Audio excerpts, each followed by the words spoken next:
Hello friends, मैं आनंद किशोर आपके अपने यूट्यूब चैनल ग्रोथ व स्टडी में फिर से आपका स्वागत करता हूं। तो आज मैं आपके लिए एक फिर से नया वीडियो लेकर आया हूं, जो कि आपने डिस्क्रिप्शन में देख ही लिया होगा कि उस वीडियो के बारे में कि ये पूरा वीडियो जो है किस चीज़ पर है। तो पहले टॉपिक पे आने से पहले मैं आप लोगों से एक बात सिर्फ पूछूंगा कि कैसे हो आप लोग, पहले ये बता दो मुझको। बढ़िया सब? आप बढ़िया तो मैं भी फर्स्ट क्लास। ठीक, तो चलते हैं फिर अपने टॉपिक्स पे। लेकिन चलने के बाद कुछ बातें मैं कहना चाहूंगा आप लोगों से कि देखिए, ये जो मैं टॉपिक लाया हूं, है ना, तो ये लाया हूं जो स्पेशली जो रहेगा ये बिहार बोर्ड के बच्चों के लिए, और जो 12th के एग्जाम जो देंगे अगले महीने जो जो एग्जाम्स है फरवरी में, उसके लिए मैं मुख्यतः यह वीडियो उसी के लिए होगा। ठीक ना। तो हम लोगों का क्या आदत होता है बच्चा, हम लोगों का अर्थात कहने का बिहार बोर्ड के लोगों का, स्टूडेंट छात्रों का क्या आदत होता है, शुरू से ना ही क्लास 6 में, ना ही क्लास 7 में, ना ही क्लास 8 और 9 में इंग्लिश नहीं पढ़ते हैं, और 10th में तो पढ़ते नहीं है। क्यों क्यों नहीं पढ़ते हैं? इसका कारण क्योंकि 10th में तो नंबर अपना जुड़ता ही नहीं है, नहीं है ना। और फिर आगे 12th में जाते हैं तो वही आदत पहले वाली हमारी बनी रहती है, तो पढ़ने का आदत मन नहीं करता है ना। लेकिन 12th में तो जानते हो आप लोग कि नंबर्स अपना जुटता है। तो 12th में जब 2 महीना बचता है परीक्षा एग्जाम का, तब सब घबराते हैं। उस समय बेचैनी होती है कि अब क्या करें इंग्लिश में, अब हमने तो पूरा साल 2 साल पढ़ा ही नहीं इंग्लिश, अब क्या करें। तो उसी के लिए मैं वैसे ही लोगों के लिए, वैसे ही अपने भाइयों और बहनों के लिए मैं वीडियो ये लाया हूं। आप देखो इस वीडियो को और समझो कि मैं क्या क्या बता रहा हूं। ठीक ना। तो चलते हैं फिर हम वीडियो पे। सबसे पहले यहां देखेंगे हमने क्या लिखा, इंपॉर्टेंट टॉपिक्स ऑफ इंग्लिश, मतलब इंग्लिश का ये इंपॉर्टेंट टॉपिक्स इंग्लिश के लिए रहने वाला है बिहार बोर्ड के बच्चों के लिए, और वो भी 12th। देखिए यहां लिख दिया मैंने फॉर क्लास 12 बिहार बोर्ड, है ना। तो मैं बताऊंगा कि एक महीना बचा है एग्जाम के लिए, तो 1 महीने में आप कैसे तैयारी करें इंग्लिश का, जिससे कि आपका इंग्लिश में जो है वो कुछ नंबर्स इंक्रीज हो जाए, कुछ नहीं बहुत नंबर्स इंक्रीज हो जाएंगे अगर आप ये देख लो तो सबसे पहले आते हैं हम अपना बुक सेक्शन में। ओके, तो बुक सेक्शन में सबसे पहले क्या करना है मेरे भाइयों मेरे बहनों, क्या करोगे आप लोग, सबसे पहले तो राइटर नेम आपको पूरा फुल्ली कंठस्थ होना चाहिए एकदम। राइटर नेम ऐसा नहीं कि इसका राइटर उसका में बोले, उसका राइटर इसका में, नहीं, फुल्ली कंठस्थ। एक लिस्ट बना लीजिए, आप क्या करो, लिस्ट बना लो और डेली उसका रिवीजन करो। डेली एक बार देखो, सुनाओ अपने कोचिंग जाते हो तो कोचिंग्स में सुनाओ, अपने दोस्तों को सुनाओ, अपने बड़े भाई को, अगर छोटी बहन है उसको सुनाओ, याद हो जाएगा ये सब। ओके, फिर आप चलते हैं समरी में टोटल समरी अपने को नहीं देखना है।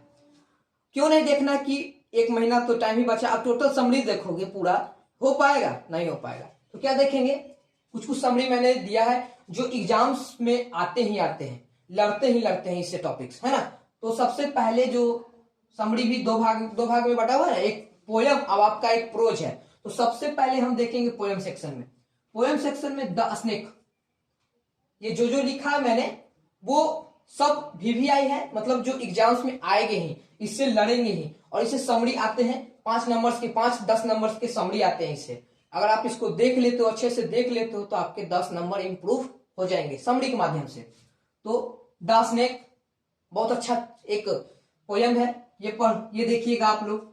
द सोल्डर, एक सैनिक के बारे में इसमें कहानी दिया गया है ना। आप पढ़ोगे चैप्टर्स को तो आपको पता चलेगा, है ना। तो तीसरा चलते हैं एन एपिटाफ।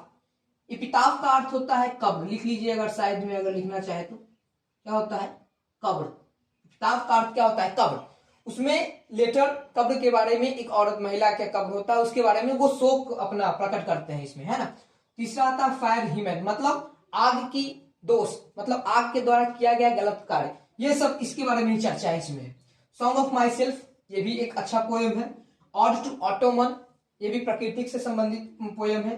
और माई ग्रैंड मदर हाउस, ये जो है, जो आप सबसे नीचे देख रहे हैं, माई ग्रैंड मदर हाउस, ये इंडिया की पोइटेस कमला दास द्वारा लिखा गया है।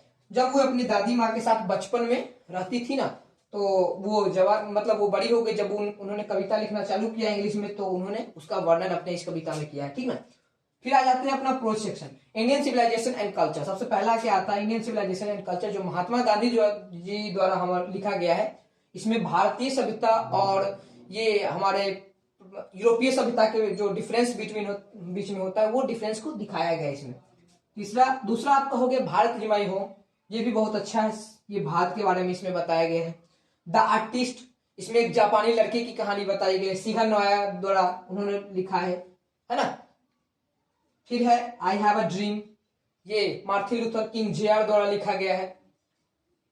अ चाइल्ड इज बोर्न, ये पढ़ोगे आप ना, पढ़ोगे तो आपको समझ में आएगा, क्योंकि समरी एक ऐसा चीज है, आप इसको अगर रटना चाहोगे कि रटे हम, तो रटने से नहीं होगा, समझोगे उससे। अगर ये भी बात कि अगर इसको समझोगे बढ़िया से, तो आपके जो ऑब्जेक्टिव्स होंगे ना, जैसे 50 ऑब्जेक्टिव, 50 तो ये होते हैं, तो जो ऑब्जेक्टिव होंगे वो इसमें से समरी में से भी कुछ कुछ लड़ जाएंगे। जैसे अगर आपके आ गया कि इंडियन सिविलाइजेशन कल्चर किसके द्वारा रचित है, तो महात्मा गांधी, पढ़ोगे तब ना, ऐसे ही कैसे जानोगे, है ना। तो पढ़ना है, ये मैं अपना एक्सपीरियंस बता रहा हूं मेरे भाई मेरे बहनों, मैं अपना एक्सपीरियंस बता रहा हूं, ठीक ना, और कुछ नहीं, मैंने ये किया है, खुद किया, तब ये मैं बता रहा हूं। ओके, फिर आते हैं, ये हो गया अपना बुक सेक्शन। बुक सेक्शन से बस अपने को इतना ही देखना है। ग्रामर में आ जाते हैं, ट्रांसलेशन देख लीजिएगा आप लोग, ट्रांसलेशन। और ट्रांसलेशन उतना हार्ड भी नहीं आता है कि एकदम पूरा लंबा चौड़ा, थोड़ा टेंस का ज्ञान होना चाहिए आप लोगों को, और ट्रांसलेशन थोड़ा थोड़ा हल्का फुल्का ज्ञान होना चाहिए, तो बन जाएगा। 10-15 ट्रांसलेशन होते हैं, जिसमें 5 बनाने होते हैं, 5 नंबर के ट्रांसलेशन। आर्टिकल 2 से 3, ए एन और द का प्रयोग इसमें पूछते हैं आर्टिकल में। फिर आपका आ जाता है वॉइस वही एक्टिव से पैसिव, पैसिव से एक्टिव, 2 से 3 रहेगा, और ये ऑब्जेक्टिव में पूछे जाते हैं, ऑब्जेक्टिव में, है ना। नरेशन, ये भी ऑब्जेक्टिव में पूछा जाएगा, 2 से 3, छोटा छोटा बेसिक नरेशन रहते हैं इसमें, है ना। ये आ गया 5वां नंबर पर पैसेज। हाँ, मुख्यतः ये आप पैसेज पे ध्यान दे दीजिएगा। पैसेज क्या, जैसे 2 पैसेज रहता है, 1 से 2 पैसेज उसमें रहेगा। तो पैसेज बनाने का सबसे अच्छा जो तरीका है, आप पहले क्वेश्चंस पढ़ लें, ठीक ना, फिर उसके बाद क्या करें, आप पढ़े, वो पैसेज पढ़े, जहां जहां हिंट मिले आप वहां पॉइंट दें, नोटिस करें, वहां पर ऐसे टिक लगाए, आपको वो पैसेज अच्छे से बनेगा। ओके, और घर पे तो रिवीजन कीजिए, डेली एक प्रैक्टिस पैसेज बनाइए घर पे। 30 दिन है, 30 दिन में 30 पैसेज, लगभग 20-30 पैसेज बना लीजिए, बस आपका पकड़ बन जाएगा पैसेज पे। ओके, फिर आते जाते हैं लेटर एप्लीकेशन। तो लेटर एप्लीकेशन जैसे ये हो गया, पैसेज, लेटर एप्लीकेशन, ये सब बनाने का बच्चा आप बनाओगे जब बनाओगे ना, तब आप जैसे रिवीज, ये कुछ रटने का चीज नहीं, जैसे रट लोगे ना तो ये याद हो जाएगा। जैसे अगर लेटर याद कर लिए, पापा को भेजना है, अगर रट लिए तो कैसे फिर लिखोगे। अगर आ गया मदर के पास लिखिए, अगर अपने ब्रदर के पास लिखे, सिस्टर के पास लिखे, कैसे लिखोगे। तो जब तक इसका पूरा फुल्ली आपके पास जो क्या कहते हैं उसको रिवाइज नहीं करोगे, बार बार लिखने का प्रयास नहीं करोगे, प्रैक्टिस नहीं करोगे, तब तक ये नहीं होगा। तो इस प्रयास करेंगे, डेली एक ही लेटर लिखेंगे, ज्यादा नहीं लिखना है, एक ही लेटर लिखना है, एक ही एप्लीकेशन, 5-10 मिनट 15 मिनट बहुत टाइम देना इस पे, लेटर एप्लीकेशन पे। ऐसे में बता दूं, ऐसे का तो मैं उतना मतलब जैसे, लेकिन मैं 3 ऐसे आप लोगों को कहना चाहूंगा कि इसके देख लीजिएगा, क्योंकि ये मेरे हिसाब से मुझे लगता है कि ये इंपॉर्टेंट्स है एग्जाम के लिए। पहला, माई एम इन लाइफ, मेरे जीवन का मैं क्या बनना चाहता हूं जीवन में, वो देख लीजिएगा आप लोग। एजुकेशन, शिक्षा के बारे में पढ़ लीजिए कि शिक्षा क्या है, आपके लिए क्यों जरूरी है शिक्षा, है ना। ये देश के विकास में कैसे शिक्षा काम आते हैं। पॉल्यूशन, गंदगी, जो जिसके बारे में आपको पता ही होगा, हिंदी में, इंग्लिश में थोड़ा सा देख लीजिएगा। और हाँ, एक चीज मैंने छोड़ दिया इसमें, एक और मैं ऐड करना चाहूंगा, my favourite book, my favourite book, किताब, ये चारों आप देख लीजिए। माय फेवरेट बुक, किसी पर भी आप अपना एक सबसे बेटर, हम बताए क्या क्या कीजिएगा आप माय फेवरेट बुक में, आप रामायण के बारे में लिख दीजिएगा कि माय फेवरेट बुक कई जगह रामायण सबसे बेटर, आपको उसके बारे में जानकारी भी है कि उस रामचरितमानस किसने लिखा, तुलसीदास ने लिखा। अन्य अगर जाओगे, हाँ, कालिदास के कुछ बुक के बारे में आप लिख सकते हो, लेकिन सबसे हम, मेरे हिसाब से आप बेटर होगा कि रामायण के बारे में लिखो, अच्छा रहेगा वो, है ना। ऐसे आप जानते हो तो सही है। और ये जो मैं इतना बताया, जो पूरा बात, एक बार ले लो आप, अगर लेना चाहते हो तो इसका स्क्रीनशॉट हो गया। चले फिर आगे ले लिया। तो क्या कर रहे थे, ये जो मैंने बताया है ना आप लोगों को, मेरे भाइयों, ये जो मैंने बताया आप लोगों को, तो ये क्या बताया कि आप इससे नंबर इंक्रीज कर सकते हो। ये नहीं कि अच्छा नंबर ला सकते हो। हाँ, इसमें नंबर आप जैसे आपको लगता है कि कम नंबर्स मेरे आएंगे, तो कुछ ये अगर पढ़ लो 1 महीना, और ज्यादा ये लग रहा है थोड़ा देखने में कितना कैसे तैयारी होगा, नहीं, आराम से कर सकते हो। 1 महीना बहुत है आपके लिए तैयारी करने में, और समझ समझ के पढ़ोगे ना तो इजी हो जाएगा। और मैं इस पे वीडियो भी बना दूंगा, ये जो कहोगे आप लोग कमेंट में कहिएगा आप, मैं वीडियो भी बना दूंगा इसका वीडियो भी करके मैं डाल दूंगा। तो जैसे वॉइस, कुछ आर्टिकल्स, कुछ नरेशंस, ये सब वगैरह के बारे में मैं डालते रहूंगा। ओके, तो आप देखते रहिएगा। तो ये 10 नैक, ये सब है ना, 10 शोल्डर, सब पर मैं डालता रहूंगा।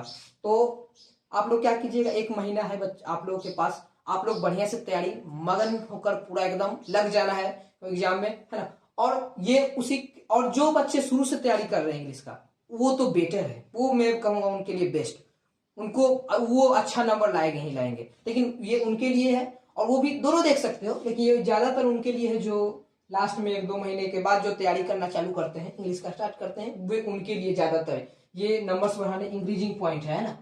20 से 25 नंबर्स इससे बढ़ेंगे ही, अगर आप लोग इस पे ध्यान दे सकते हो तो, दे देते हो तो, ठीक ना। तो बच्चा, फिर मैं इतना ही लास्ट में आपको यही कहना चाहूंगा कि कर फैसला कुछ करने का, वो हौसला तेरे अंदर है। कर फैसला कुछ करने का, वो हौसला तेरे अंदर है। अगर मुश्किलें हैं जिंदगी में, तो उसका हल भी तेरे अंदर है। तो फिर, और लास्ट में मैं एक बात और कहना चाहूंगा आप सबसे, वही वीडियो को सपोर्ट करें, लाइक करें। और ये सिर्फ, हाँ, लाइक करें तो कमेंट करें, अच्छे कमेंट ही नहीं, अगर आपको कुछ खराब भी लगा हो, कुछ कि भैया इसमें कुछ सुधारिए आप, है ना, तो मैं इसमें सुधारने का प्रयास करूंगा, आप कमेंट करिएगा। ओके, तभी कमेंट से ही पता चलेगा ना। तो फिर हम मिलते हैं अगले अपने नेक्स्ट वीडियो में। Okay, bye.